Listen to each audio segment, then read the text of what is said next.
Welcome to Let's Write This Movie, where we write a screenplay while sharing the process with the internet. I am your screenwriter, René Garcia. And I'm your collaborator, Brian Glass. Now, let's write this movie.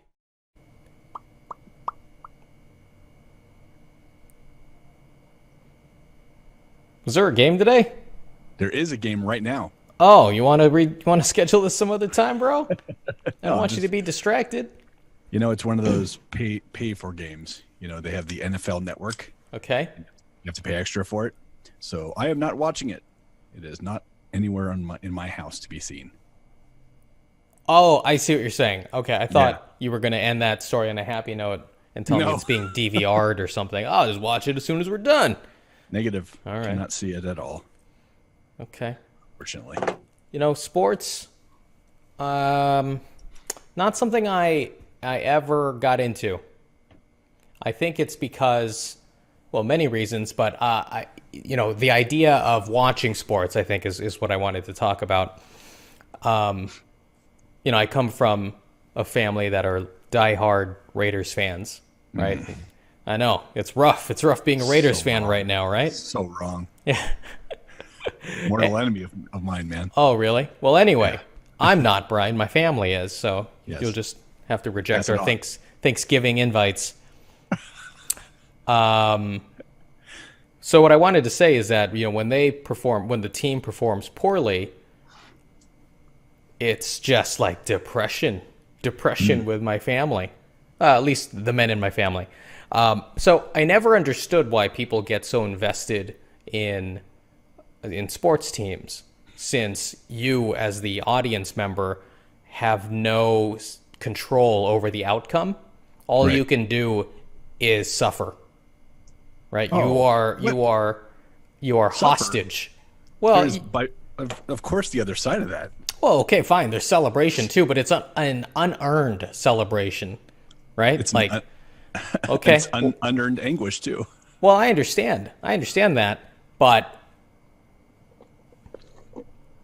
I haven't really fully thought this through.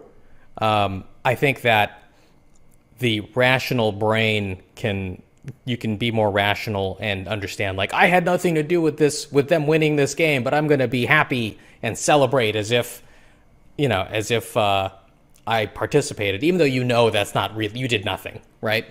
Whereas when you feel bad, you just feel bad, right? And even though it's irrational, it's internalized, which is why I think people enjoy sad movies, because it's able to affect them, even though it's a fictional story, right? Mm-hmm. It's able to affect them in this internal way. And sure, when a movie ends with a happy ending, fine, you feel good, but I don't think that you feel as good. I don't think there's an equal depth of feeling with a good feeling with a happy ending as there is with a terrible feeling with a bad ending. Wow. I disagree with so many of those things you just said. I don't even know where to start. I don't know why we're friends. You're like a stranger to me right now. Raider proxy. Well, where do I start? Okay, let's just move right into the movies. These sad movies. All right. And the unequaled amount of joy. Yeah.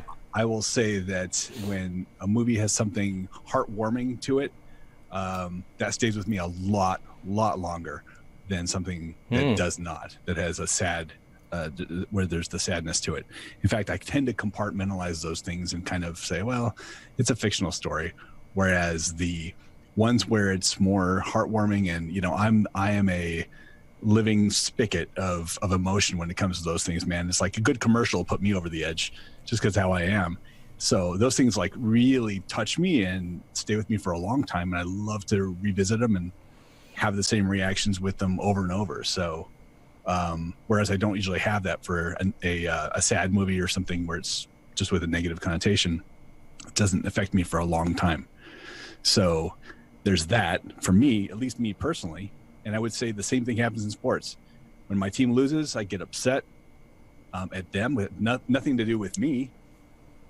but I do get upset with them. But boy, when they win, and they win something big like they did last week, I'm over the roof. I'm so happy, and it'll stay with me at least for a week versus maybe a couple hours with a really good loss. It'll stay with me for a little bit, about that long. Huh. Okay. Maybe I'm different. Maybe I'm the one who's a little bit odd, which is possible. I've never had this discussion with anybody. This is my armchair psychoanalysis of people. So fitting because of the analogy, the armchair quarterbacking. But continue. Yeah. Right. Absolutely. I don't know, man. Maybe I'm the unique one, which I think is probably the case, right? While you were talking, I was just trying to think of a movie that was heartwarming or that had a happy ending, that filled me with the kind of joy that matches the kind of sadness when I see something that just was a terrible ending, meaning it didn't work out for the protagonist or for the people I wanted it to work out for, right? Right. I keep thinking and nothing specific, but I think if I really looked at the movies that brought me joy, it's more so that they overcame this hardship or these big obstacles that somehow they were able to weave their way through, and win the metaphorical lottery to make the situation good in the end. Yeah. But it has nothing to do with the good ending necessarily, and more so with the overcoming and the suffering of the struggle. So in that sense, it's not the happy ending that fulfills me, it's the struggle that fulfills me. So I think if we want to take a macro view of this, ultimately, I think there is no happiness in my life. I think that's what this all boils down to. It's just sadness and struggle. There you go. But watching you struggle, man, is very fulfilling. Watching who struggle? Watching me struggle is fulfilling for you? Absolutely. Okay. Well, fantastic. I am here to please. Hey, René, to bring it back to the sports world for a second, based on what you just said, there is some truth to that, because if my team wins 40-0, you feel pretty good about it. Yeah, that's cool. But when they win that game like they did last week, 28-27, and it was last minute, and it's going crazy, and they just pull it out. Yeah, there's definitely a different emotion that gets hit there. So it's not just a victory, or in this case, the happy ending. It was definitely the struggle to get there. Yeah. Just to bring your analogy full circle. Okay. Well, there you go. Anyway, and plus I'm a huge softie, so I'm definitely in the unique camp. Believe me, when it comes to watching movies and pouring on the faucet. All right. Well, fine. We won't get into that, but yes, I think there are unique traits about you, Brian. All I'm saying is that if we're talking about the bleak outlook on life and how media affects me, I think I'm more unique in my uniqueness than you are unique in your uniqueness. Oh, let's measure the uniqueness, Brian. Whip it out. I just have a real difficulty ever putting the words more and unique together, even though you are using it in a true comparative state. English, grammatically, it's very tough for me to even talk to you right now. All right, well. There's a level of uniqueness to you, which I believe is, I believe you are correct in. But I have to save part of that for my last show. For your last show? It all ties there, man. I've got the idea. What is this, 10 seasons from now when we finally... The last show of this season. Okay, all right. Yeah. Have we concluded the banter portion? Yeah, I guess so. That was my opening salvo. I'm sure there will be more banter. Well, I'm glad you had something because I had nothing prepared. So good job on the fly. Well, great. And I did not rehearse the script, which is going to be bad because it's mostly dialogue. What are you going to do, Brian? What are you going to do? It's here we are. Oh, go ahead. I didn't practice it either. Just didn't have time today. Yeah, no, that's my fault for not giving you time. And I didn't proofread, which I'm sure you noticed. No, actually, it's Look really at good. that. Hey. But I will tell you this though, without giving anything away to our viewers, plural. That Oh, we got a new when subscriber last night, Brian. I had my friend Steve check it out. hey And Steve, what's he going on? subscribed. Oh, he Hey only watched Steve. the first episode, Brian. I don't think he's going to watch anymore, so we'll see. Hey Steve, if you made it this far, wow. Well, Renee, I got to tell you, without giving anything away, I am looking forward to a very particular voice within this script today. A new voice. Yeah, Very excited to hear this voice. it's going to sound very familiar. I wonder if we're talking about the same one. Oh, well, maybe. I don't know. Maybe not. I think you're talking about a different one because it's going to be a new accent. If New you read accent? the blog. It's nothing to do with that. Oh, okay. It's the Then other it's one the one that's we're talking about the same one. The Excellent. dumpling guy, Dump. right? The dumpling guy? He's really animated. That's all I have to There say. you go. Yes. Yeah. Like I said, it's going to sound very familiar. It's not like I can do variations within accents, bro. Got to. Maybe just the delivery is a little bit different. Come on. Make it good. There's not a lot to glom onto. I want right. to really hear it. Okay. Hey, where are we starting today, by the way? We're going to start on 85. I only included 82 and on just to show you that we used to do old pages. Remember those days, Brian? Long ago, old pages. We did. And I realized I should have included even farther back because I added a little more to the Everett Stan confrontation with bringing Long into the room. Okay. Yeah. We'll hit it all when we hit the whole. Yeah, exactly. I mean. Anyway, So 85. yeah. All right. Well, Brian, before we get Yes, to that, how was your week? How was Thursday? Thursday. It was fine. It was good. It's as I age. Yeah, Thursday was my birthday, Steve. There you go. We'll just Any- talk any- to Steve the whole time. Any Steve, who's watching, Exactly. wants to watch in The Steve future. episode. This is all for you, Steve. As I age, the birthdays become a little bit less important, a little less spectacular. So it ends up being kind of a, just a dinner type of thing and pretty chill. So Where'd you go for wife- dinner? we went to a sushi place, fairly local, that we both really enjoy, and had a fantastic dinner. And my wife had given me a nice present a few weeks ago when I returned from Spain. So that was my early present. So hey now. I know. That was for you, Steve. I mean, Arena. So yeah, it was pretty mellow. And then just preparing for this upcoming week is Christmas week. So Yes. So go ahead. yeah, it's just pretty chill. Got our shopping done and just kind of taking a few days off with the family now. Great. How about you? Fantastic. Well, let's cover the week. It was fine. I'm kind of distracted with little side project that is kind of like crazy. Like it is definitely unorthodox how things are shaping up with this side project. Enough said. Yeah, exactly.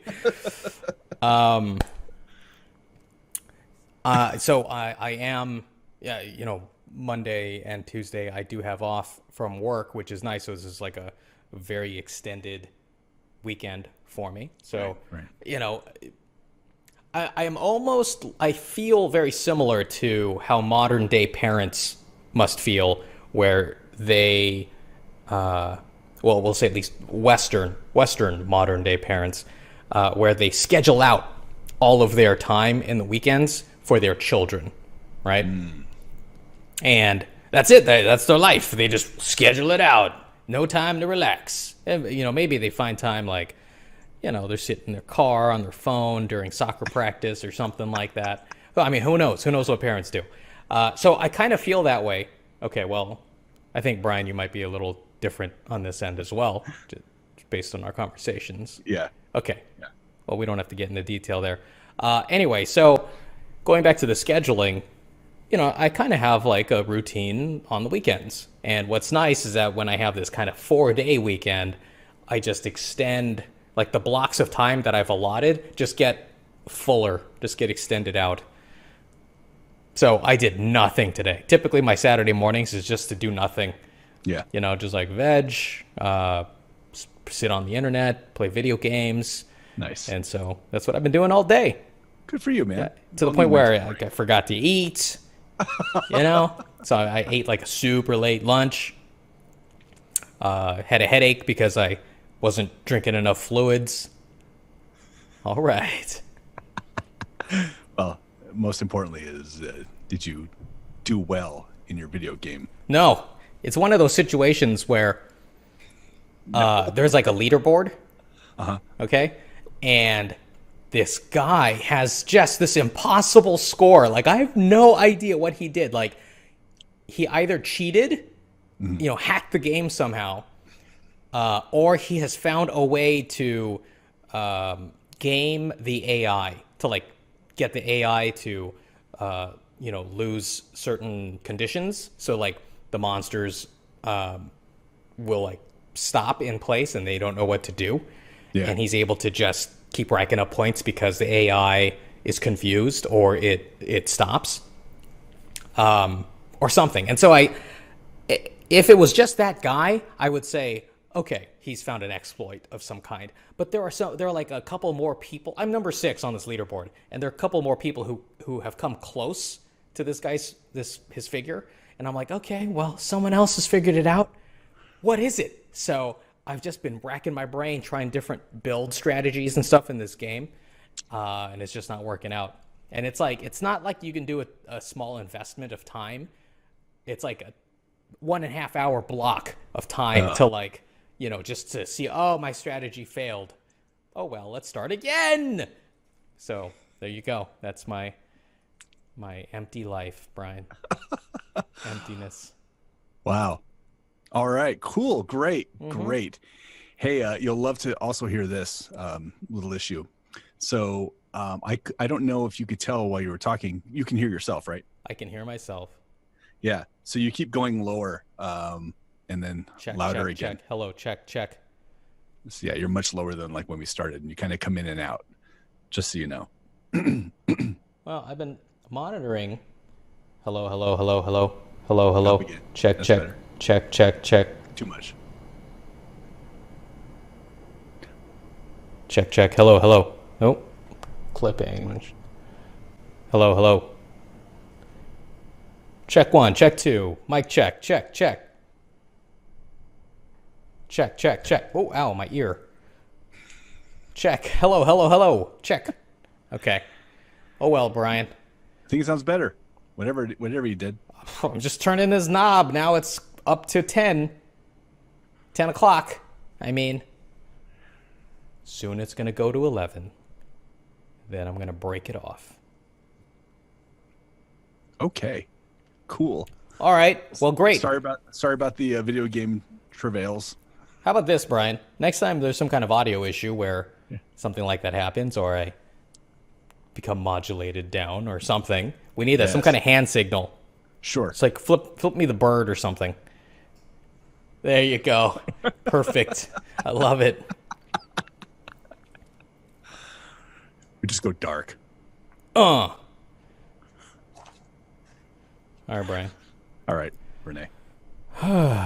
So, shall we? Sure. Where do you want me to start? At the top of 85? Yeah, wait. No, we're at the bottom of 84. Oh, at bottom 84? Okay. Yeah. Right after Long says, there's more than one way to kill you, Marshal. All right, you ready? Not really. Let's fake it. Yeah, here we go. For Steve. All right. Everett clenches his jaw and lowers his gun. Stan strides over to Long, takes his gun back with one hand, and punches Long in the face with the other. Long falls to the ground. Stan walks up to Long and stands over him, pointing his gun at Long's face. He savors the moment, and cocks the hammer. Everett, you shoot him, and I will arrest you, Sheriff. Stan, I forgot, it's all dialogue. What's happening here? Stan, I'm doing us all a favor. Everett, no, you're murdering someone. That dog may hunt out here in the boonies, but if you kill him, you're interfering with federal business. Then you're mine. Stan's face screws up in anger before finally holstering his pistol. He flies into a rage. Stan, what the hell is wrong with you? Everett, lower your voice. Stan, he was going to kill Tommy. Tommy! Everett, yeah, well, he didn't. Stan, and that makes it okay? Everett, I didn't say that, but you can't execute people based on something they chose not to do. Stan, he's a killer. He killed men that I knew, that you knew. Everett, and he'll face justice for it. Sorry, I just got to scroll so everyone can see, can follow along at home. Stan, he'll face justice now. Everett, no, God damn it. Stan reaches for his pistol and begins to turn. Everett grabs his wrist and punches him in the face. Stan falls. He looks up at Everett with fury in his eyes. But before he can act, Maggie, Everett, maybe Stan's right. Everett looks at her, crushed. Maggie, I'm not saying we should execute him, but why do we have to protect him? It doesn't seem right. Long, you protect me? He looks pointedly at the corpses in the room. Everett looks at Long pointedly in return. Long shuts up again. Ray, he's an outlaw, Marshal. He ain't a... he ain't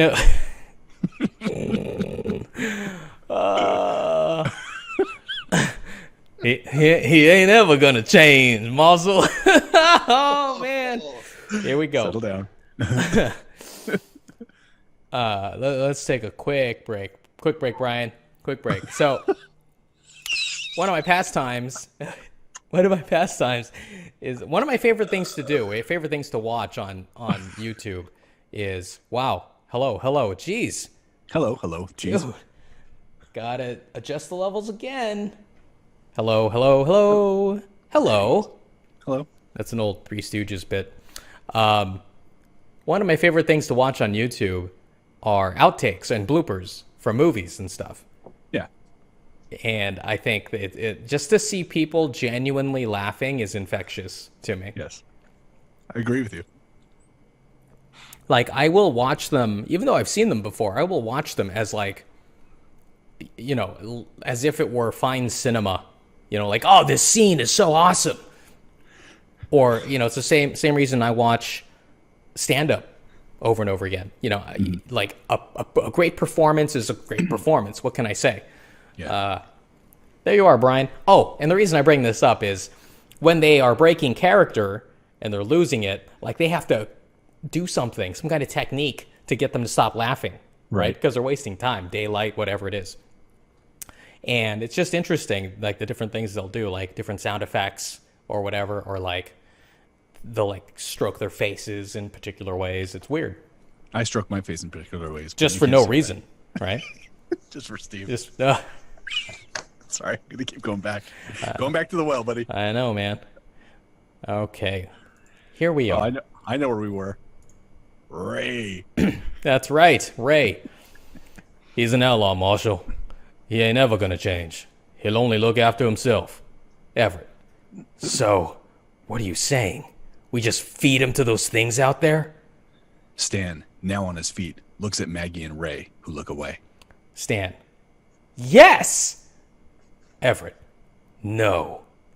Stan. Why? Everett. Because that is not the law. Stan. Open your eyes, Everett. There is no law. Everett. You're wrong. We are the law. Not just you and me, but everyone in this room. Everyone in this town. Everyone is the law. Maggie. What do you mean? Everett. We are all the law because we uphold the law. Ray. Marshal, There ain't no law outside. Just monsters and scared people. Everett. Wow. Testify. Preach it. Word. Everett. When you are surrounded by darkness, you have to be the light. The law is the candle that lights our way in the night. And no amount of darkness can ever put out a light. It only goes out if you let it go out. Then you're lost in the dark like everybody else. I know it's hard. We don't uphold the law because it's easy. We do it because it's right. He's my prisoner. The law says I'm obligated to look after him while he's in my custody. I'm doing that. Everyone is quiet for a few moments. Long looks at Everett with an expression approaching respect. Stan sighs, resigned. Right. Well, now, Marshal. Dude, I can hear you snickering, bro. I can hear it. And I also had a funny thought in my head that I was going to do a mommy, you know? Wow. Exactly. Hey, man, you know, I'm the guy who's got to do the stereotype accent. You know, it's like that crosses my mind. You know what I mean? Yeah. You can always give him, you know, an urbane Marshal. I come from the school of whatever was What's now, Marshal? Yeah, exactly. I played Shakespeare. Good commercial. Here we go. Obey your thirst, Brian. Okay. What now, Marshal? This door's no good if they come back. Freaking guy. Everett. We need to go to the outpost in the center of town. If the soldiers manage to hold it, then we should be safe there. Maggie. Let's take a few minutes to bandage up before we move then. Everyone spreads out to cool off. Maggie makes quick rounds to all the other men before approaching Long. She kneels next to him with a bowl of water and a damp cloth. She looks at him apprehensively before tending to his wounds in silence. Maggie. Thank you. Long. I don't kill women or children, if I can help it. Maggie. Were you always... That's a long pause, everybody. It's called a pregnant pause. Very pregnant with octuplets. Maggie. Were you always an outlaw? Long. No. I worked on the railroads with my brother. Maggie listens, not understanding. Insert flashback. Exterior, Sierra Mountains, 1867, summer. Visibly tired, Long and Bao break rocks with pickaxes, like several dozens of Chinese workers around them in the hot sun. White men in fancy suits watch from afar in the shade of their tents, while overseers ride horses and carry whips. Long. Voiceover. It was a hard life. We worked from sun up to sun... No. Can you please take your writing seriously? Yeah, thanks, Brian. Long. Voiceover. It was a hard life. We worked from sun up to sundown, and if one of us stopped working, the punishment was severe. A young Chinese worker falls over from exhaustion. An overseer rides up and yells at the worker. Overseer. Get up! The worker struggles to stand, but falls over again. The overseer unfurls his whip and strikes the worker. Again and again. Long and Bao stop and watch. Bao, in Cantonese. We should do something. It's the same, Brian. Long, in Cantonese. If we help, they'll kill us. What's 2 more dead Chinese to them? He goes back to work. After a moment, Bao does as well. Exterior, Sierra Mountains, 1867, a week later. Long, voiceover. Later that week, men arrived with explosives to blast through the mountains. They weren't sure if it would work, and they needed tests. They used the Chinese. An overseer hands a satchel with a long wick to a Chinese worker. The overseer lights the wick with a match and directs the Chinese worker to run toward the mountain face. Long voiceover. We didn't know what it was or what it did. We did as we were told. Long and Bao watch the worker scurry to the area the overseer pointed to. Unsure of what to do next, he looks back at the overseer, who pantomimes a throwing motion, but it's too late. The satchel detonates, sending the worker into the air. His body lands in front of Long and Bao, missing limbs. Long voiceover. But we learned fast. Bao clenches his jaw and shakes his head at Long. Then he turns to the rest of the crew. Bao, in Cantonese. Brothers, we have tolerated too much. No more! One cannot stand against these white devils, but there is strength in numbers. Chinese worker number 1 in Cantonese. But how? They have weapons. Bao, in Cantonese. We are more valuable to them alive than dead. Lay down your tools. Refuse to work. We will bargain with them. Remember, they need us. The workers' faces harden with determination. One by one, they drop their tools and walk back to their camp. Long voiceover. It was a sight to see. We were just poor Chinese, but in that moment I had never been prouder of my countrymen or my brother. Overseer. Where are you going? Get back to work! Other overseers approach. They strike the workers with their whips, but the workers just keep walking. Exterior, Sierra Mountains, 1867, days later. Long voiceover. We thought they were going to negotiate with us. Instead, they just starved us into submission. Long, Bao, and the Chinese workers sit in small groups, weak from hunger. They stare at the overseers and bosses eating meat and bread. Finally, Bao spits and gets up to leave. Long voiceover in Cantonese. Where are you going? Interior supply tent, minutes later. Someone leaves the tent with supplies in hand. After a moment, Bao sneaks in. He surveys all the withheld food and sneers. Then he gathers as much food as he can stuff into a small sack and leaves. Exterior supply tent, continuous. Bao comes face to face with the head overseer. Overseer. Looks like we got a thief. Other overseers approach, grinning. They surround Bao. He puts up his fists and gets ready to fight. Overseer. Back off, boys. This one's mine. The other overseers form a circle as the head overseer puts up his hands like a trained boxer. He squares off with Bao and immediately launches into complex combinations. Bao falls, and the overseers cheer. Bloody, Bao stands bravely. But he's viciously pummeled to the ground again. The overseer kicks him in the ribs, but Bao doesn't move. Overseer. It's not over yet, boy. Get up. He kicks Bao again. No movement. Furious, the overseer kicks Bao in the head, again and again. Finally, he raises his foot high, ready to deliver a killing blow. But Long manages to break through the crowd and tackle the overseer. After a short struggle, the two men are on their feet. Overseer. Big brother wants a taste? He tries attacking Long, but can't land a punch as Long evades and counters with expert martial arts that astonish the Westerners. There we are, Brian. That actually went a lot better than I thought it was going to. Yeah, except for the giggling that I... It's not my fault, Brian. This is my fault. Mammy. It's Ray's fault. I blame it all on Ray. Yeah, for a character that probably will be removed in the second draft. For now, I blame him. And what are we going to laugh about next? Exactly. If Ray goes away.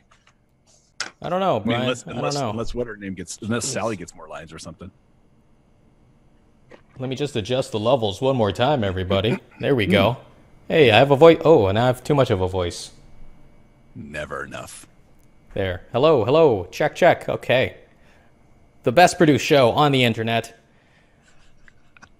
So, before we get into Brian's notes here, shall I pause for a... Yes, I'm going to plug our site. There we go. Have it up.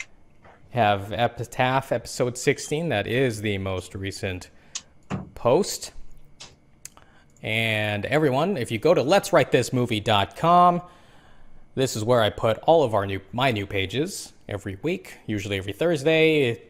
Right now it's been Friday because, well, other things are just getting in the way. But if you click on one of the posts, you'll see that the new pages are here in this PDF viewer, and you can click through the pages. And I would appreciate it if you have any feedback, any questions, comments, concerns, suggestions for the story, that you leave a comment here in the form below, and then we will include your feedback in our discussion episode, which you are watching right now. Also, I am relatively active on Twitter. Here is our Twitter profile. It is at WriteThisMovie. I don't neglect it. But I also I'm not incessantly on it and just posting all the time. But if you leave your comments here, if you want to connect, I am always happy to engage with fans. And that is pretty much it. So once again, our website is letswritethismovie.com. I hope to see you there. Can't believe we are already 16 episodes in. 16 episodes and over 90 pages. That's what I'm talking about, Brian. Nuts. I don't know what it was, but when I got this batch of pages and I saw 90s already, it's like the first time I felt like, wow, I mean, we are really close to the end. But it feels like there's quite a bit left to go. Oh, yeah. Oh, yeah. So here's the thing, Brian. I was thinking about it the other day.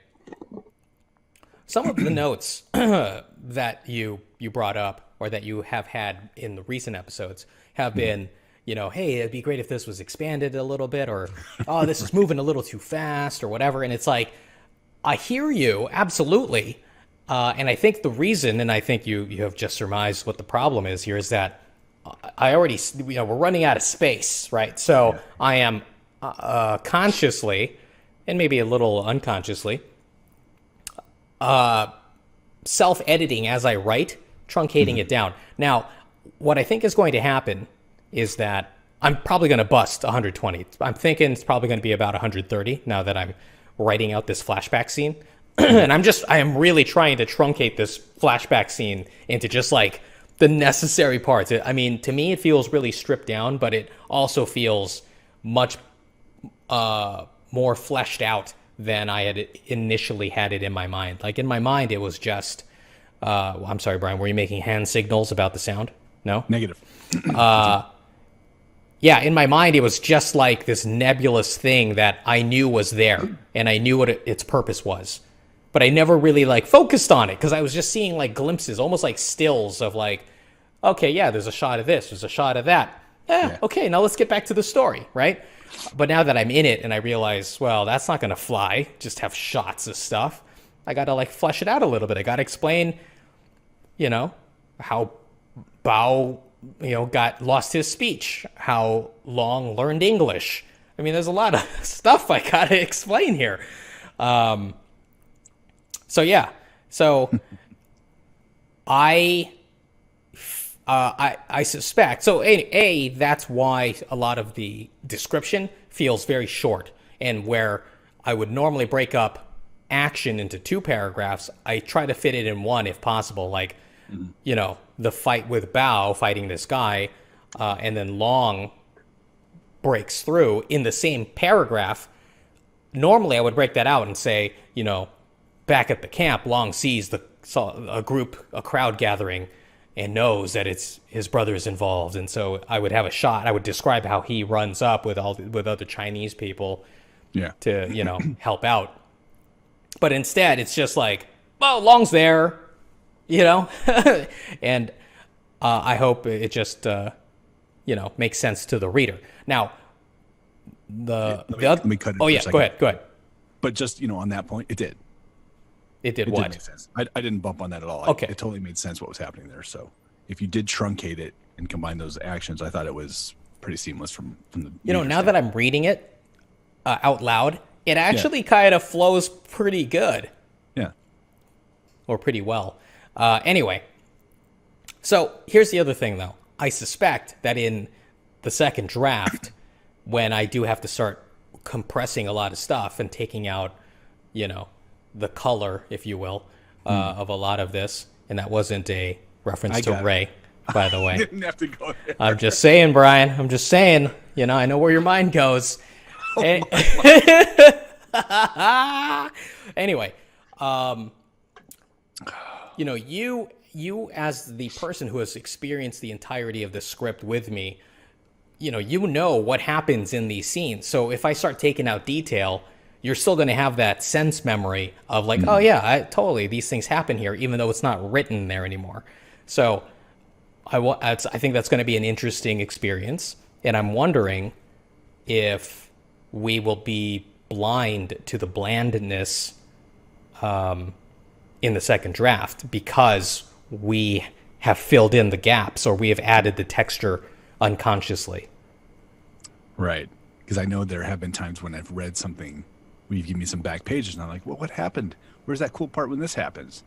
That has happened a few times. Fortunately, when we go back to the beginning here, with my memory, a lot of it will feel very fresh. You probably have a pretty good person, okay, as your collaborator, just because I don't tend to remember a lot of those things for too long. All right. I think it'll be okay.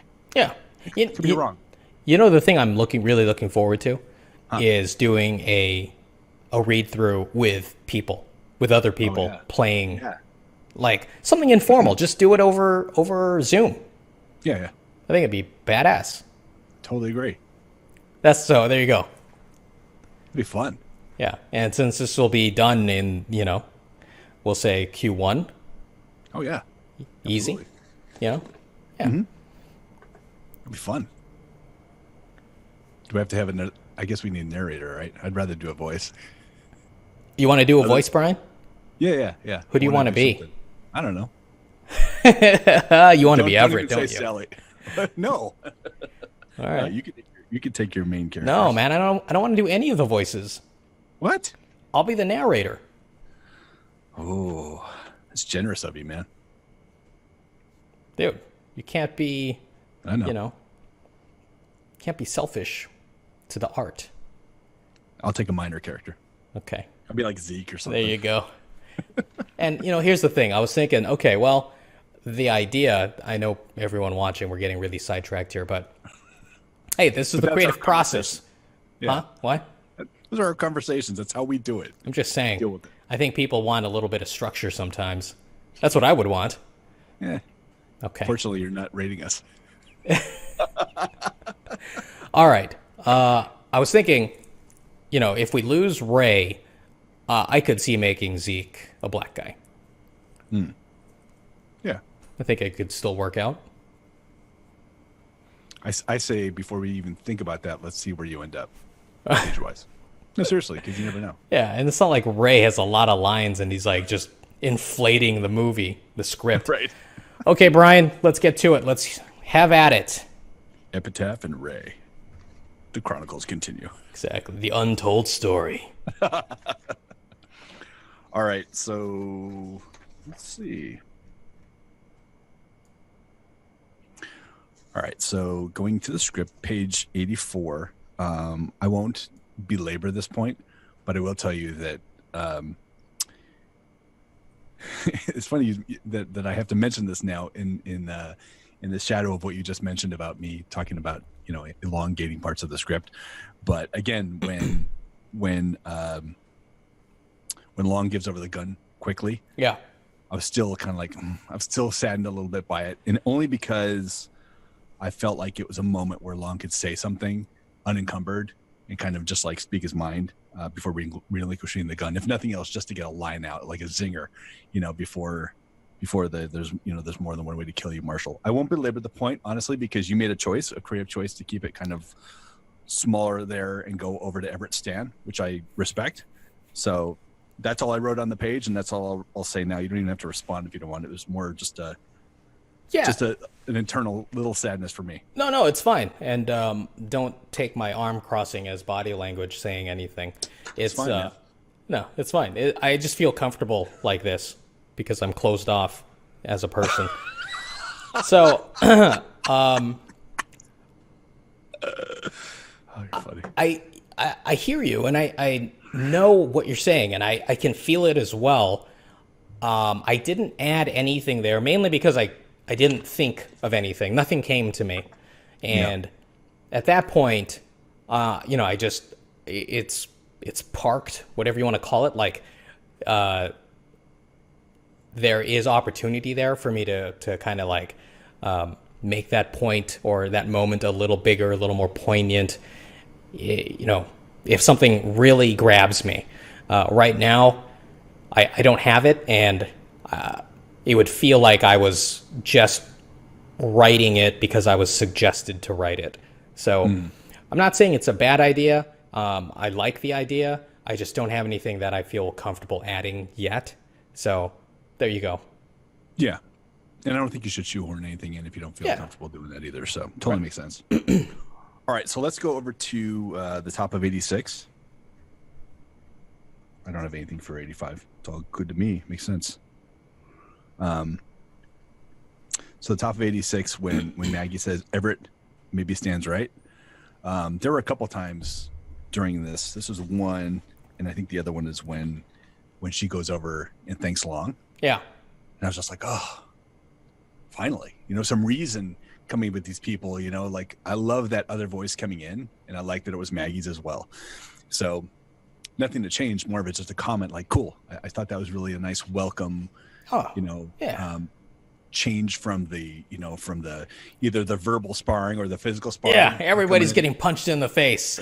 I almost said that during the read, but whatever, man. This is how men settled things back then. Yeah, that's true. One point on 86.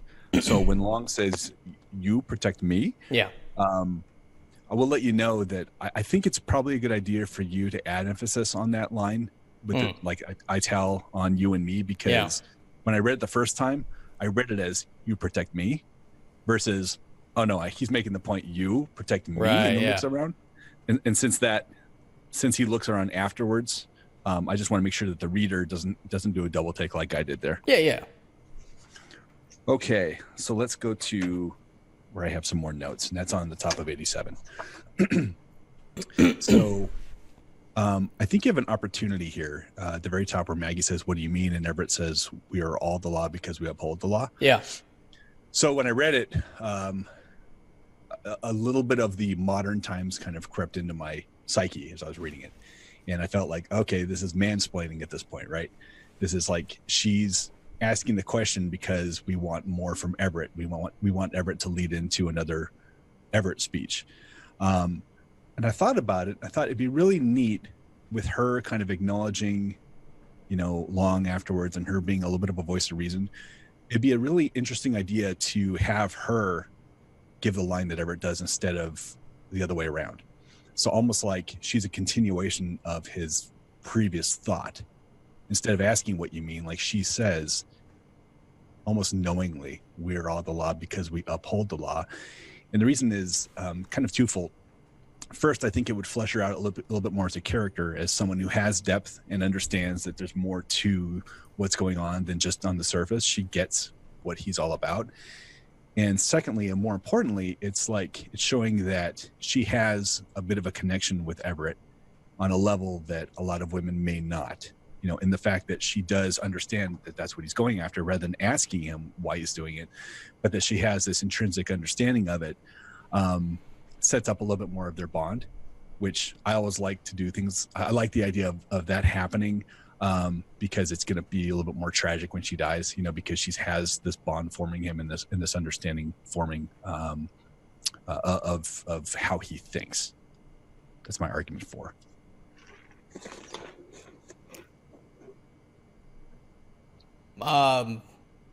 My initial reaction is I don't think that works for me. Okay.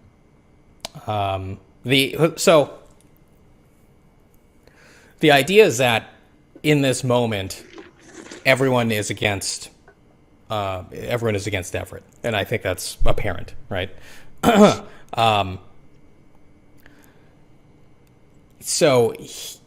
This is meant to be a test of his moral character and how how how stringent he is going to be with adhering to the law, even though everyone around him, even though it makes complete sense, everyone around is making complete sense. Like, yeah, of course, let's get rid of him. Maybe we don't have to kill him, but hey, let's just put him outside, or let's tie him up, put him in a closet. I mean, I know they're not saying that, but there are other solutions here, right? And I think twofold. One, that this is supposed to be a test for Everett as a character, and then two, it's also meant to kind of answer all of these questions that the audience may be having. Like, yeah, why the hell are they dragging around this killer with them? He's just going to be a guy. He's a liability, right? Like, I put myself in this survival situation. If I was in charge of a guy who was a killer and who was going to be killed anyway later, why not just let him die now? Because right now he's just a guy who's in the way and is going to potentially get us all killed, especially if we're with my family. So there we are. I know that I kind of went a little beyond your suggestion, but I think that if we have Maggie turning so quickly, it kind of loses a little bit of the stakes kind of get lowered a little bit here.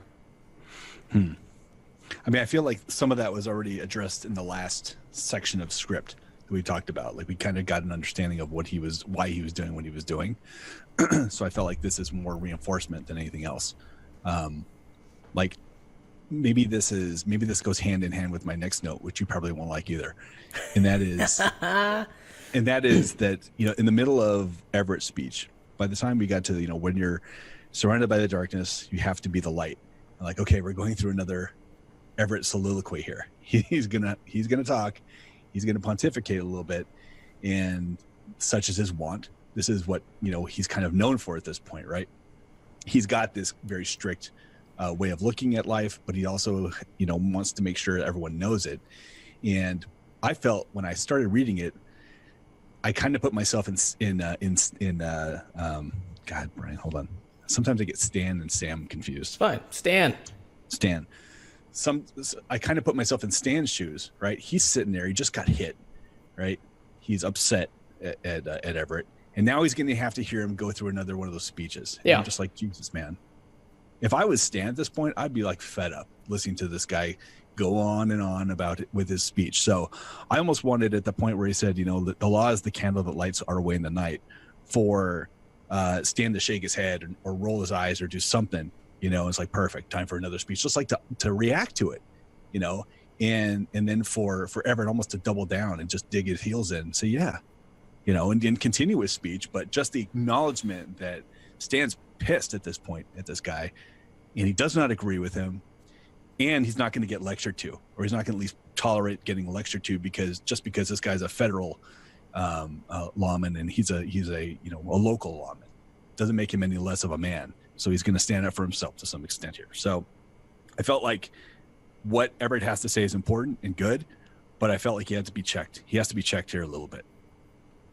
And I know it's breaking the cadence of what you got here, and I think it could still fit, but I thought it would kind of ratchet up the emotion a little bit of what he's saying, rather than just give us another one of the Everett speeches. Well, I hear you, and this is that note has merit. I think we should also just keep in mind that we are writing a movie, right, and not writing what people would do in a real situation. So,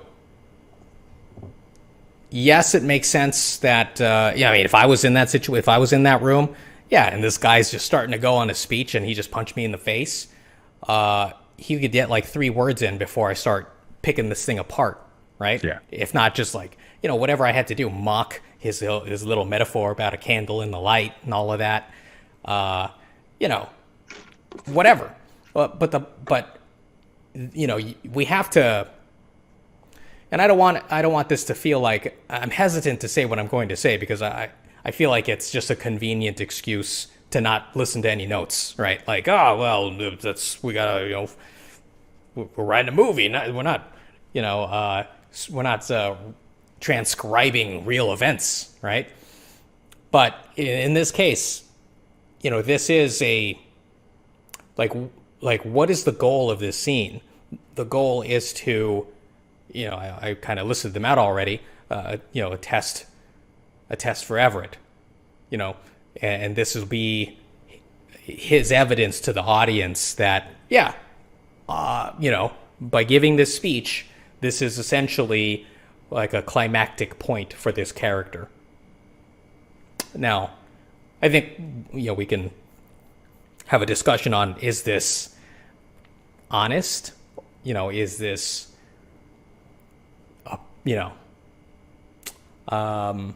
like a plot decision?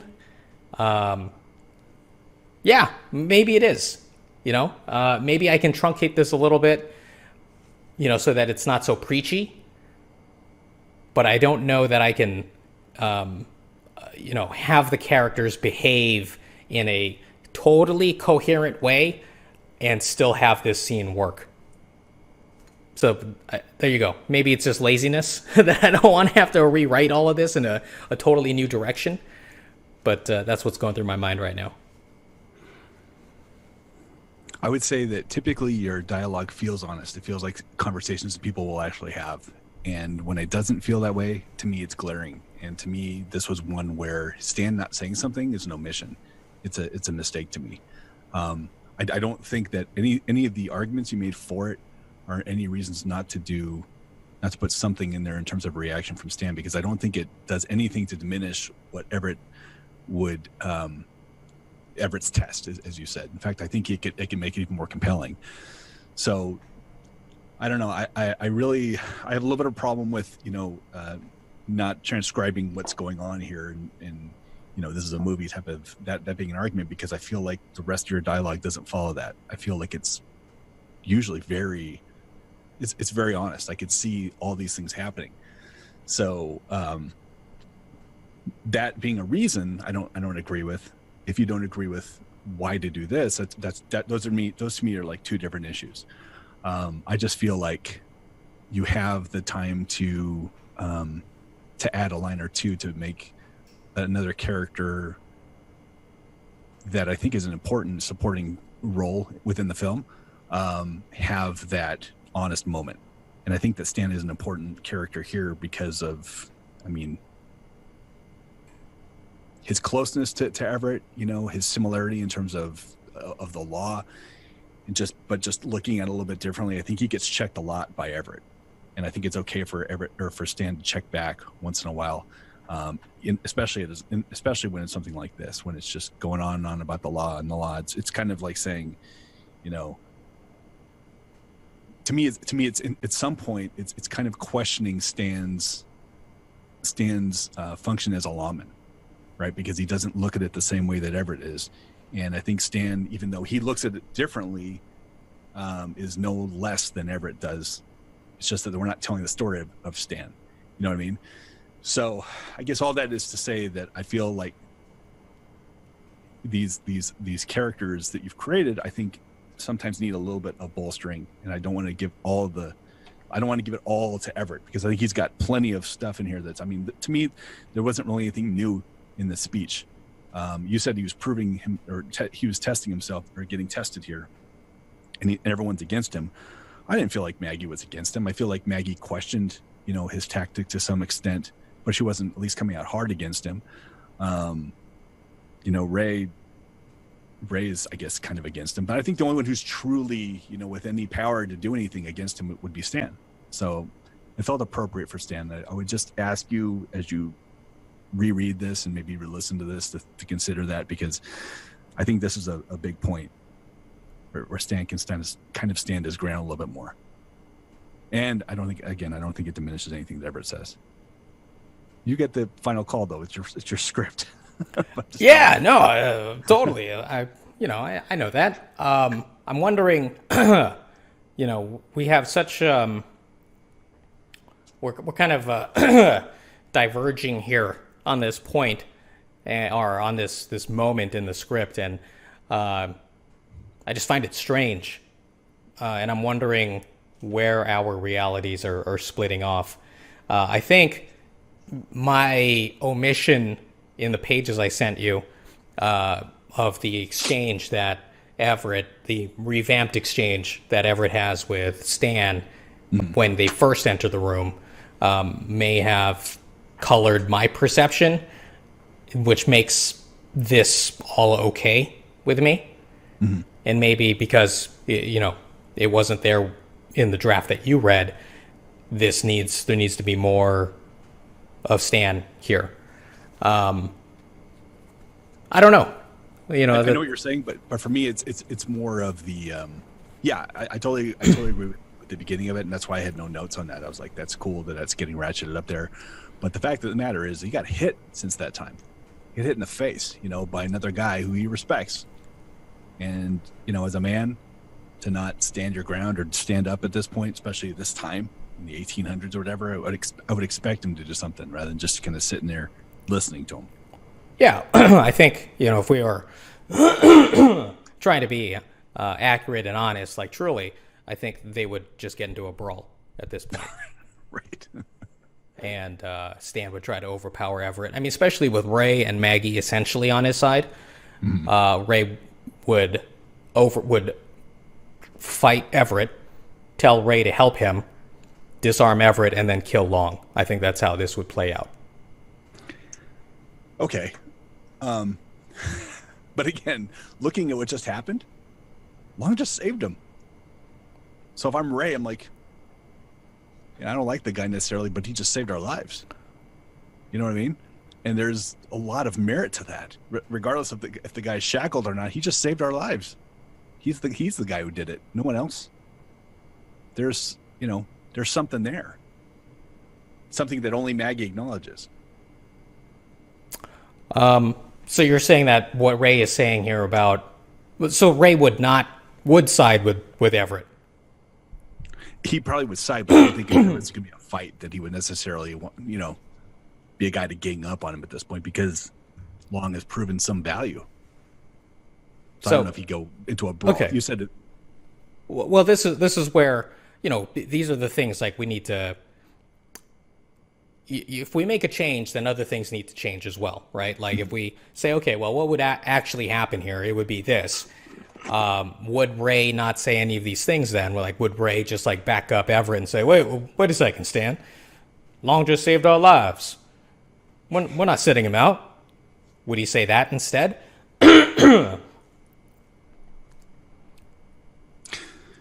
Well, Ray has not shown any sign that he is acknowledging Long, right?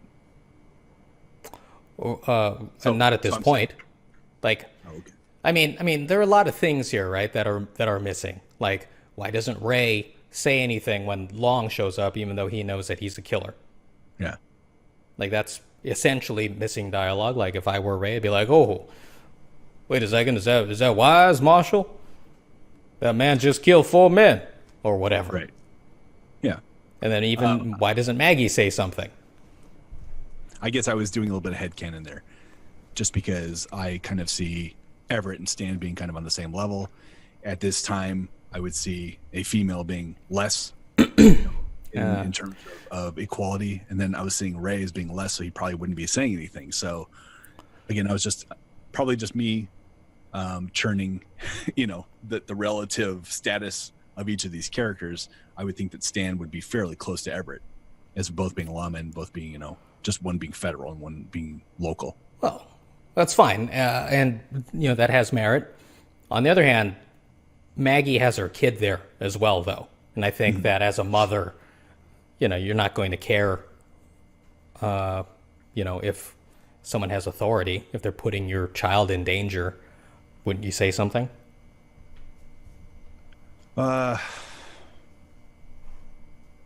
It's not so easy to write a movie, is it, Brian?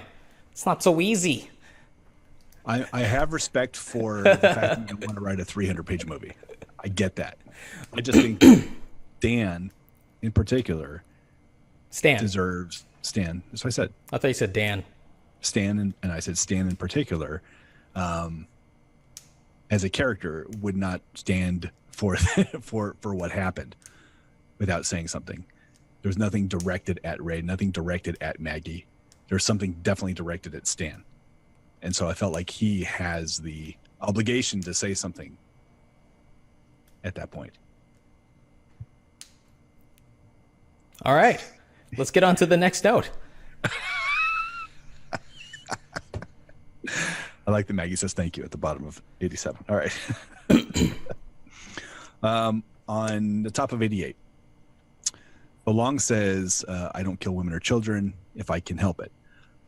Question for you is this going to play in the flashback? Yes. It is. Only because, Okay. yes, it basically ends with the train disaster. It is. Okay. Yeah. All right. So let me move on to 89.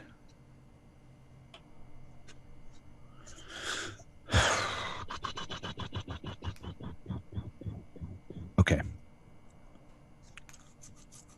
First, the positive on this one. Okay.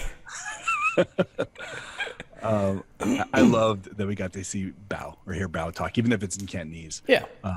I just love that he's saying something, and what he's saying is like, I don't know, it's cool. You know what I mean? It's just like it's a little bit of uplifting. It's what you kind of want to see from someone who's already been killed off, and Right. I found Young, it kind of gratifying. idealistic. Yeah, You know, he wants to lead the rebellion.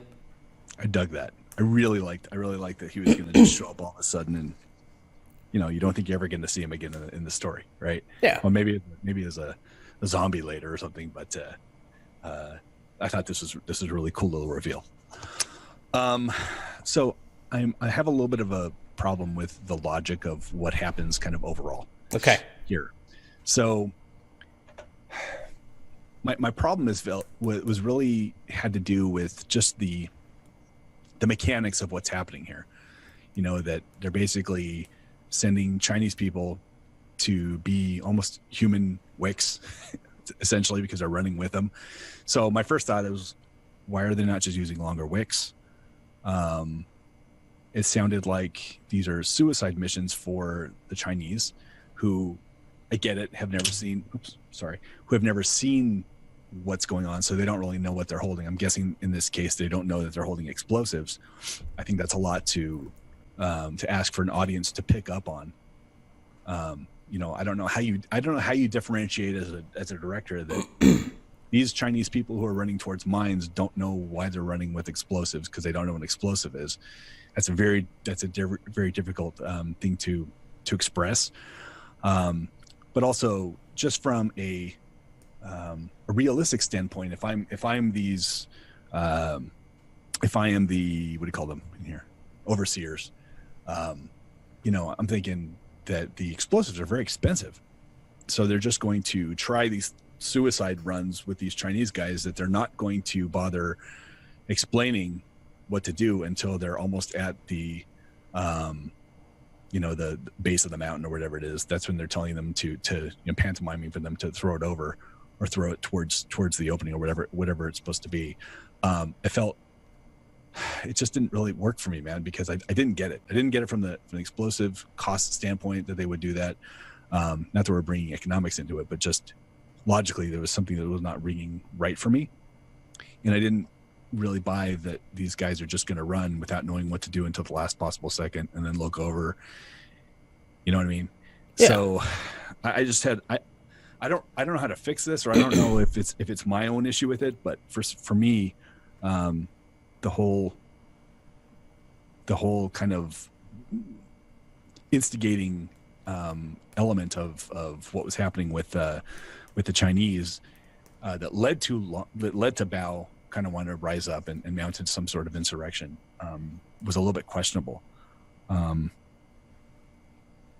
only thing I could think of as a possible substitution for that would be that this is taking place not outside of a mine, but inside of a mine, and they're kind of using the Chinese as human canaries, and as the Chinese start dying off, that's when they pull out and they know that they don't have oxygen or something like that, where it's really just a cruel and unusual type of thing to do to his countrymen, and that would be something that raises desire to the point where he wants to lead that insurrection. But I don't know. I just had a problem with the explosives. All right. Well, let's take this point by point, I guess. So the explosives idea. What do you think of the explosives idea? I think the explosive idea is fine. Okay. I don't know how it puts them in harm's way, but I like the idea of the explosives because it's something they would deal with. Yeah, and the idea that Chinese people had to handle the explosives to blow through the rock to create Yeah, tunnels. Like you're okay with that concept? totally. Okay, so if I were to add some dialogue here where the overseer who doesn't speak Cantonese is, you know, essentially yelling at a Chinese worker in like really, like when someone who speaks English is trying to explain something to someone who doesn't speak English, they're just kind of that elevated, Yeah, staccato type of. yeah, exactly. Like if I added a scene or some dialogue where that was happening, and then I wrote that the Chinese worker, afraid of losing his job or whatever, just kind of like nodded, like, "Oh yeah, I get it, right? I get it." And then he takes the thing and doesn't know what he's carrying, and runs and doesn't realize, okay, now that I'm here, what am I supposed to do?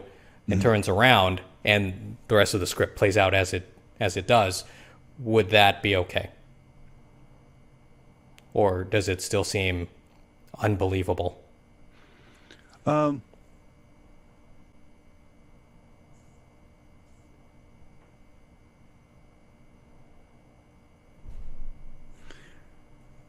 my head went somewhere a little bit like when you were talking about it. What if it was something like the Chinese guy is standing at the base of where they want to plant the explosives, and the overseer is like, light it, light it, light it, and the Chinese guy lights the wick, and now run. And Chinese guy just kind of looks at him like, I don't understand what you're saying, and boom, just blows up. You know what I mean? So it's like, well, casualty of war, or casualty of what's the word I'm looking for? Collateral damage of blasting through. We lose a Chinese guy every time we need to do this. So it's a failure of language, but it's also a degradation of that race, essentially. I think that'd be kind of cool too.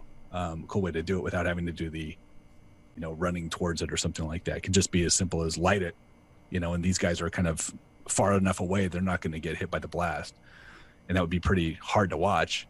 Just someone blowing up because he didn't understand the word run or something. You know what I mean? It might be kind of cool. I do like the idea of the explosives entering the scene. Okay. I mean, that's fine. I'm happy to make that change if it comes off more believable. I think it'd be kind of tragic too. You kind of get people emotionally involved and totally get it when Bao's like, enough of this crap, Yeah. Okay. All right. Well, yeah, I was just trying to dissect where the hang up is. Yeah, I mean, that is essentially the same kind of concept, except, the guy's no longer running, right?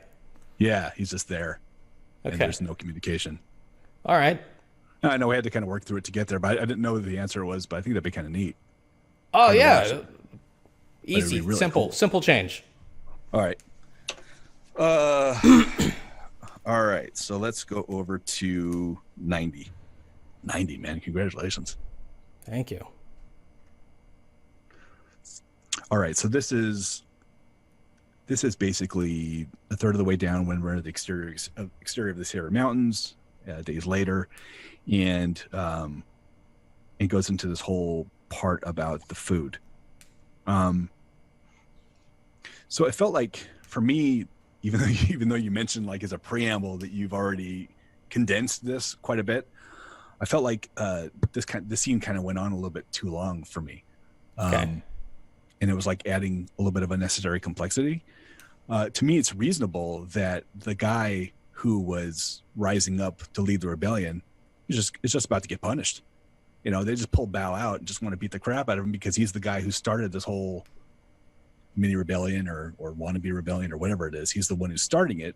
I didn't think they needed another reason to single him out necessarily. I thought it was already established because he's the one who started it, essentially. So that was kind of my main note of this. It felt like it was good. I just felt like we were straying away from where this was going. And I wasn't, honestly, if we had talked about it, I wasn't recalling it, or if we didn't, I wasn't sure where the flashback was going, what the point of it was, you know what I mean? So I felt like anytime we spend extra time in the flashback, but not getting like to the point, I think is, or to that kind of crescendo. I felt like, why are we spending so much time here? Is there something meaty, that I need to glom onto? And I wasn't quite getting it from this section. Okay. That is an atypical René response. Well, the thing is, it's hard to respond with anything firm because this is all nebulous Mid-scene. to me. Like, what's that? Well, it's also kind of mid-scene. Like the whole thing isn't, you're kind of halfway through the what do you call it? The flashback, right? Yeah. So it's hard to see how the whole thing plays together right now. The thing is, this flashback, I can see it all going another 5 pages at least, right? Because we can't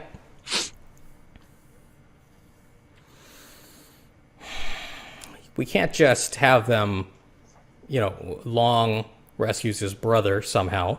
I'm thinking the other Chinese workers are inspired by what's happening, that they rush the other overseers, and Long is able to grab his brother and throw him on the cart with explosives and run off with some horses. Now, I could kind of come out of the flashback and Long kind of just summarizes what happens to Maggie. But I think, the viewer in me wants to see Long escape and the other overseers chase him on horses and, they get to a bridge and Long, he remembers the whole explosive thing and lights something and throws it behind him to destroy the bridge, and that's how they get away. And, we see Long starting to adapt and learn about, this strange land he's in. So, this flashback is going to be, I feel like it's going to be, it's not going to be wrapped up very quickly. Yeah. So knowing that, at this point, I'm okay with, having a little more complexity here where Bao is an active character now. He's sneaking around, he's stealing food, he's getting into fights, he's leading rebellions. Instead of just, Long saying something like, of course they couldn't let the rebellion stand, so they pulled the ringleader out, which was my brother. Right? And then he just has to go and save him. If there's a way to have Bao kind of chained or something, where he can't go anywhere, he can't escape, or maybe he's behind some bars or something, and they can have that conversation, anything that kind of lets them have another moment, I think would be cool too. That's what I was like feeling like I wanted to see, the brothers, bonding, or the brothers coming up with some sort of idea, like it's the genesis of them going out there and being good bank robbers because they are, or good robbers because they are good at planning and plotting and coming up with these ideas where they can work together, rather than just, brawling necessarily. It doesn't seem like their style. It seems like there's a little bit more intelligence that they both bring into it. How about this? Just so we can have Long be a little more active in the flashback. They both decide to go and steal food for their compatriots, and Bao is the lookout outside the tent, and he's the one that they think is, I don't know what the suspicion is yet, but for whatever reason, it plays out the same. And since Long is in the tent, he is, already there to help save his brother. Yeah. Plus, it's an echo to what we saw. That's what I mean. At the train. Yeah. I think that's cool. That'd be cool. Okay. Yeah. All right. Easy fix. It's kind of a small thing, but I want to explain it just because, you tend to like reasoning behind it, not just ideas. Yeah. And here's the thing. I'm not married to any of this in the flashback, because I just, it's one of those things that I just made up. Yeah. And I know I make up everything. Don't get me wrong. I mean, but I feel like this is a made up in a different kind of way, that could work kind of thing, right? Like, no, like it's just, there's no real reason for it yet. It's taking a bunch of Lego and just slapping, like, oh, this fits too, right? Yeah, yeah. Without it actually becoming a creation that I have foreseen in my mind. Whereas I feel like a lot of the other stuff, I already have it in my mind, which is why I think it's better, and why I can defend it. Maybe not as it's not a well-reasoned defense like we saw a couple of pages ago, but because the idea is so indelible, in my mind's eye. I feel like, how can you say Stan needs to say something here? That didn't happen when I saw it in my brain. Stan doesn't say anything, Brian. You don't understand. You've already rewritten it 5 times in your mind, is why. Yeah. Only gone for the first writing. Well, just to this single point, since it is fairly new in your understanding of your own script, I do think anytime you can echo things that that are character traits or physical things that happen elsewhere in the script between the two of them, I think that's cool. So I love that idea of him being lookout. Anything that kind of ties in, I think is really cool, and I love where it's going too. I think it's important that we see the flashback from his, because this is, if I understand correctly, this is the flashback from his perspective, but then later we're going to see the flashback again, part of the flashback from Everett's perspective, right?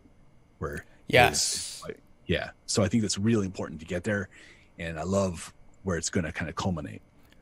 Now that we're talking this out, Brian, I'm thinking maybe I can change this portion of the flashback instead of this fight scene happening the way it's happening. Have Bao be the really good martial artist, and he's beating up this overseer, and he's about to kill him. Like maybe the other overseers are busy, like they're all distracted, and he's about to, Long is busy getting the food, so he doesn't want to bother him. And he's fighting this overseer, and he's beating him up because of his kung fu. And as he's about to kill him, Long comes out to stop him from killing the overseer. And then the overseer pulls his gun and shoots Long in the head. But just like, kind of like grazing his skull. Okay. To echo the whole Long doesn't want Bao to kill people kind of thing, right? Yeah. And then the gunfire draws the other overseers. Now there's a big panic in the camp, and they have to escape. I did want to have Long show off his kung fu skills, but what are you going to do? He's already a superhero, dude. Well, that's the thing. You can't make him too awesome. He already is. I was like, kung fu guy. Perfect shot. Yeah. Time. Perfect shot guy. Smart ass. I'm like, oh boy, he's got it everything. He just gets caught. I was okay with him not doing it, to be honest with you, just because I think he's got so much going for him already in terms of skill set. Yeah. I think that's a cool idea. I think that'd be great. Okay, that can work. Yeah. I mean, that's it for me. Those are my last notes I kind of talked to you about earlier, which is I was curious where the where the ultimate point of the flashback was, because I couldn't recall. I don't know if we had talked about it or not, but so we've already discussed it. So yeah, I mean that's really it, man, for me. Okay, so let's revisit the Stan Everett speech thing. What if Stan, we get closer to how people would react in that moment. Stan gets up, and he doesn't care anymore. He just wants to fight Everett. But it's Maggie who steps between the two, and kind of lets Everett say his piece. With that, I think yeah, totally. I mean, as long as there's some sort of reaction there, whatever it is. Like she can say something, I think that would make the "what do you mean" question a little more, like, we can change the dialogue a little bit instead of saying "what do you mean," explain yourself or something like that, right? So that Everett gets the space to give his little speech. Right. No, I think that'd be cool. Okay. It just felt like there was something they're missing. That's all. And I think as long as you address it in one way or another, then you've kind of got the major bases covered. No, and that's I don't care what Ray says. Yeah. Just put it out. I don't care what Ray says. I know, Brian. None of us care. Here's the thing. I guess I was just trying to like think holistically. Like, you have this guy giving his hero speech. Mm-hmm. You can't. It would be difficult to start breaking that up, and then you have to think of like, well, okay, the composer has already started the string crescendo, and then it just get that record scratch. Mm-hmm. With Stan saying something, it's like it just breaks the flow, the cadence. Yeah. That's all right. I prefer movies with less soundtrack, so no orchestration behind it. No, we need it, bro. We need it. No, we're gonna get no-name actors who you don't know who we're gonna get, right? You gotta get the string crescendo. This will be the movie that makes them. Yeah, right. What? Oh, dude, Everett. Good job as Everett, man. Love that. That movie's never gonna get remade now. Right. Perfect. It'll be good in China, Brian. They'll all have careers in China. That's okay. Nothing wrong with that. What's funny is that you watch Chinese movies with white people, and the white people all have the no-name characters, like white villain and stuff like that. I think it's hilarious. There's a movie called Six String Samurai. Yeah. It stars a lead guy who is essentially playing Buddy Holly. Have you heard of this movie? It's really old. No. So the concept is that it's I think like the 60s, like the end of the 60s, and America has been nuked, right? So it's like a nuclear wasteland. And Buddy Holly is still alive, and he's walking around the deserts of Nevada, and he knows martial arts. And he's just running into these different groups of kind of like musical groups, musical genres, and he has to fight them, right? Because they all want to kill him. He's trying to get to Las Vegas to meet the king, and it's Elvis. Elvis is still alive, if I'm remembering the movie correctly. Wow. Yeah, Richie Valens is still alive, and he runs into Richie Valens, who wants to fight him, and I think he kills Richie Valens. Anyway, so this guy, the actor, I think his name is Jeremy Falcon. This was from like 97 as I'm remembering this, so forgive me, I've only seen it once. Anyway, I looked him up on IMDb because I was like, oh, you know what, this guy, why isn't he leading films? Like, why aren't there movies where he's the lead character? Why haven't I heard of this actor before? And I look him up online, and all of his work, his body of work, is all in China as a white villain. And he's always like, white, whatever is his character name. He's a white bad guy. Villain. What's that? A beloved white villain. Yeah, exactly. And that just started to kind of like recalibrate my brain as to how like Chinese people might come here for work, and they're always cast as, martial arts guy or whatever, Right. I think that was kind of like the proto thoughts that led to this kind of movie. I was trying to tell my friend, my Mormon buddy, he's going to be irritated that I called him Mormon because they had a big change recently. Like, you can't call him Mormon. Do you hear about this, Brian? I have. Yeah. So try to move past it. So I always call him Mormon. But they were told to be patient with their non-LDS friends. It's very recent. Yeah. So I always tell him, I want to call you Mormon. You have to be patient with me. That's what you were told to do. Be patient. Anyway. I don't even know where I'm going with this. Okay, so this idea of like how Asian people are portrayed in Western cinema and just media in general, I started to become a little more sensitive to it, and I was trying to get my Mormon buddy, to see that as well, right? And he was like, "Oh, René, you're being too sensitive. You don't know what you're talking about." And I said, "No, man, every time you see, like, Asians always typecast." And one day he was watching a commercial, and it was this Asian guy shaving, right? And he was like, "See, René, Like, I wasn't there, but he told me his thought process. Like, see, Renee, Asian guy doing something completely normal. And then ninjas break through the windows, and he has to fight them off while he's shaving. Oh, man. I thought it was going to be like... No. Dude, that sounded like a Korn intro. Anyway, and so I kind of like won him over. Like, he's kind of like seeing it now. Yeah. Like a numerologist, just like seeing the patterns. Like, oh yeah, 23. It all adds up. Except that this is real. Right. Except that this is really real. happening. Yes, correct. It's very true. Hey, man, it's steady work. All right, don't knock it.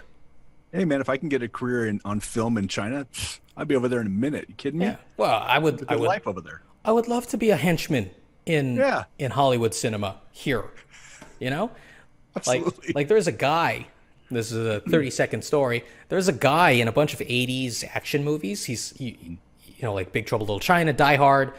He's got long hair. He's Chinese, right? So he's got black hair, but he's like balding up here, and he's got a Fu Manchu kind of mustache. Like, he's recognizable in all these movies because of his unique hairdo or whatever. Right.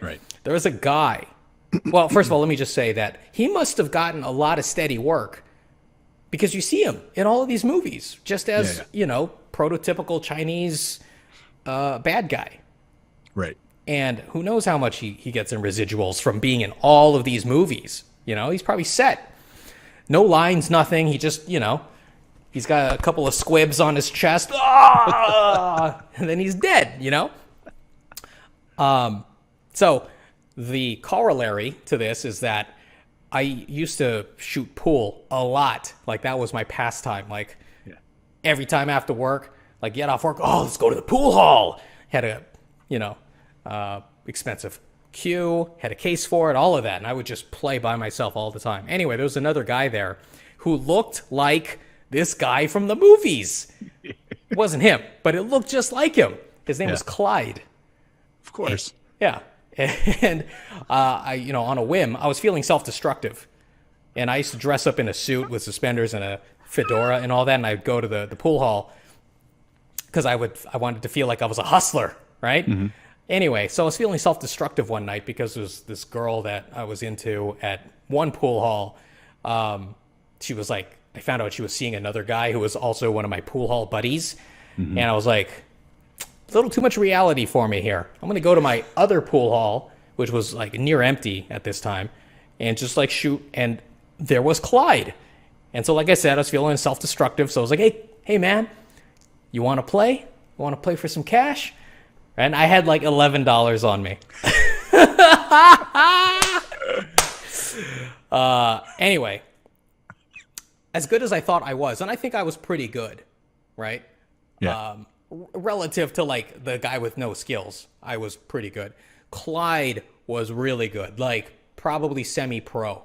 Like, we'd play 9-ball and he would get like, 5 balls on the break kind of thing, It's like, to the point where, he would stop and like call over one of his other buddies, like, look how many balls I got in on the break, right? And they would both admire, like, oh man, that's really good. Anyway, I didn't have enough money to cover my end of the bet. Right. Because I was losing so many games. So now I was really behind the 8 ball, to continue the metaphor. So I played my heart out, and I was able to earn enough money to cover my half of the table and, what I owed Clyde. And he was generous enough to only play for dollars instead of like $3 a table, which is what, you would normally do in the pool hall. There you go, man. Long, winding story that had nothing to do with anything. Built on the little seed of I don't even know why were we even talking about Chinese people in movies. Yeah, I think you should start renaming your characters, like White Overseer, I thought it was evident. Just saying. I told my wife from now on I want her to refer to me as a European American. Yeah? Yeah. That's where I started, She's a European American, right? A lot of us are. Not we all are, but a lot of us are European Americans from now on. That is my new title. Renee. So let me bring up something that I would normally do after we've already gone through the final, goodbyes to everyone. Okay. When we stop recording. Okay. Because you're like, let me start recording again. So let me just jump the gun a little bit. So let's talk a little bit about process for a second and the role of the contributor, which I am. I feel like today that I kind of touched a nerve earlier. And there was another time, I don't think it was last week, maybe it was the week before, where I felt like I did a similar thing. And we talked our way through it and got around and everything, but it makes me wonder. I know what it was. It was the day when I was like, "Here's what I really want to see." I want to see this this ultimate scene where these two kind of come together. And afterwards, I was thinking, did I overstep kind of like my role within this process? Does he feel like I overstepped a little bit? I never asked you about it, but even today, when I felt like I hit that nerve, you had a clear vision of where you wanted to go, and I'm kind of derailing it, to use that train metaphor, a little bit with my thoughts. So I'm just curious, you are the type of person who has much less of an ego than most in this type of situation. But there is definitely a passion to what you bring, and there's an ownership that you bring, and that gets called into question when I bring some things up. And I just feel like sometimes I'm hitting that a little bit too, maybe it's a little too raw or maybe a little bit too close. I'm just kind of curious, about your reaction to that. Yeah. All right. So, first let me just say what I love about this podcast is we can go from the flippant and non-important minutia to something dead serious, which is what I think we're going to get into right now. So let me just say, and I was going to save this for after we stopped recording, but hey, right. let's just air our dirty laundry, Brian. Shut up, Brian. Yeah, exactly. Your spell check. That's it. No, that's not it at all. As I was going into kind of like my diatribe, I realized, you know what? The little like voice in my brain was like, "You're being an ass right now, Renee. Like, this is totally valid feedback, and you should be mature about it and just be like, okay, I hear you. This is how I saw it, blah, blah, blah. Instead of like, poking back with, it's not so easy to write a movie, is it, Brian? You know what I mean? Like, it's like, I didn't take that bait. Huh? I didn't take that bait. That's okay. No, I understand. All I'm saying is that I shouldn't have said it, right? Yeah. So if I had to explain myself, it would be that what you were hearing was the frustration of not being able to communicate what was really going through my head. And even right now, I don't know that I can explain it in a reasoned manner. And as someone who my function in my day job, and I think just as a creative, is to communicate, is to be expressive. It's always irritating when I can't be accurate. And I've always felt this. Like, before I was a writer, everyone watching, I was a sketch artist, and it always irritated me that I couldn't draw exactly what I was thinking in my head. And it's so frustrating as a person who wants to be expressive I still turned out something that looked good. Other people looked at it, thought the artwork looked fine, but it wasn't what I wanted to draw. And so, that manifested itself here with my reaction to the feedback. There you are. I don't know what else to say. I say that, keep doing what you're doing.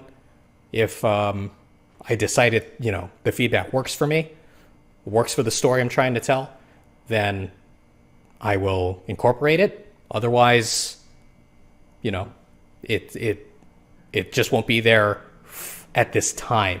Like, it may appear later, but I'm just not convinced. That's it. I would think that the better writing teams would have these kind of, I don't even know if it's an argument or disagreement, just maybe different viewpoints of the story. And they're going to hash it out, and it may not happen the first time. It may happen, the 8th time, but they'll get there and it'll be a stronger story as a result. I have to imagine, the writing teams will do that. You know what I mean? And I know that, when I think about something like this, I think about, there are people, I know that people will pay for notes to their story, and you get the notes back and you agree with them or you don't agree with them, but you can never argue with that person about it, about why they would say such a thing. And I think this is such an interesting process to me, just to kind of get into it and like literally hash it out here live is such a it's the only time I could really see that happening is when people are truly collaborating and they're like writing teams. So I think it's kind of a unique thing that people get to witness, those who do watch this, like Steve. I think you really appreciate this. I actually didn't agree with anything I said earlier. I really just said all that for Steve because I wanted him to get hooked. I want to hook. Yeah. Conflict. It's exciting on this podcast. Brian versus René. Exactly. Anyhow, I think it's a really interesting thing, and it's neat to be on this end. And I would think that just to let you know, if it was like anyone else, I would cushion what I say so much more. So just the fact that you're able to take the stuff in, even if you are having a bit of a reaction to it, you are probably one of the only people I know that could self-assess as you're talking, and maybe maneuver what you're going to say as a result of that. Where most people are just going to be like, whatever. I'll talk to you in a week. Let's see. We'll talk about it again then, if at all. You know what I mean? So I appreciate that, man. I think that was a lot of fun. Okay. For me, it was. Well, great, Brian. I'm glad we can, entertain me. Well, no, I'm glad that we can still be collaborators on this, and we can be. I'm going to just speak for myself here, but it's weird to say I'm glad I can be so mature and admit when I'm wrong. That seems like something I shouldn't be saying about myself. But yeah, so, now that I realize, as I was saying it, I realized what was going on. Pure ego. But, I was already in it. I was already in the middle of the diatribe. I couldn't, pull myself out of it. Sort of. But, so anyway, I'm glad that we can still be collaborators, and that we can, that this isn't going to affect our personal relationship. No, man, this is who we are. We don't always agree on things. We stand our ground, and sometimes neither of us will ever change our viewpoint. So it is. It's okay. But I think it was interesting. I think it's an interesting thing for people to watch. This is how people argue in a humane way, people. Okay, so let us be the example and the forebearers. The light in the dark, Brian. That's us. All right. Anything else, Brian, before we sign off? Just want to know if you want to give another reading of Ray's lines at all. Testify. Word, my brother. Why don't you give us our outro, and I'll give you some Ray love. No, Brian, I think that joke. Oh yeah.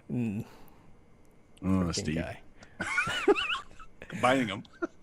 All right, everybody. If you enjoyed this episode, and I know you did, please give us a subscribe and ring that bell for notifications. Oh yeah. Freaking guy. You know it. My mouth's not moving, bro. We're also once again on Twitter at Write This Movie, so please follow us there. And that is it for me. That's it for me. Fantastic. We will see you in the next episode. Bye.